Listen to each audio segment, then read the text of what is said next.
directed at young students just starting out. Reagan was funny, optimistic, and warm in a grandfatherly way. He expressed awe at all the wonders that awaited the young students. The one catch being that freedom was a prerequisite. He seemed to relish the moment, which had been a lifetime in the making, from anti-communist activist to president touring Red Square and speaking to Soviet students. Most experts believe the fourth summit between Reagan and Gorbachev was essentially just the final turn and dip in a long diplomatic dance over Reagan's 2 terms. But looking at the text of the speech that day in Simi Valley, hearing it on audio, and eventually seeing it on video, it seemed to me to be much more than that.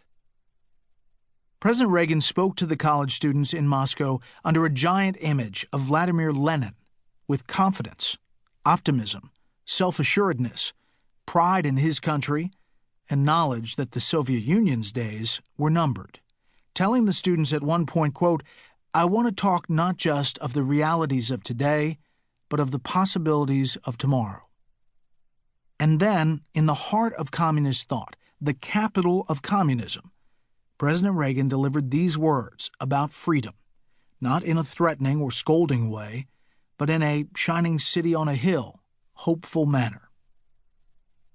Freedom is the right to question and change the established way of doing things. It is the continuing revolution of the marketplace. It is the understanding that allows us to recognize shortcomings and seek solutions. It is the right to put forth an idea, scoffed at by the experts, and watch it catch fire among the people. It is the right to dream, to follow your dream, or stick to your conscience, even if you're the only one in a sea of doubters. Freedom is the recognition that no single person, no single authority or government has a monopoly on the truth, but that every individual life is infinitely precious, that every one of us put on this world has been put there for a reason and has something to offer. The speech can still evoke a thrill. It was an audacious challenge by a U.S. president to a Soviet citizenry rocked by economic crisis and international conflicts. The speech sounded to many listeners like a siren call, an invitation to follow a different dream. Looking at the words of the speech and then hearing and seeing them delivered was powerful for me. I was intrigued to learn how a relentless enemy of communism had helped orchestrate such a dramatic finale to an adversary he'd once called the evil empire without firing a shot. What was in his character and temperament that allowed him to collaborate with Gorbachev in a strategy of peace through strength? How did he stand firm on an opposing set of principles and still negotiate? He found a way.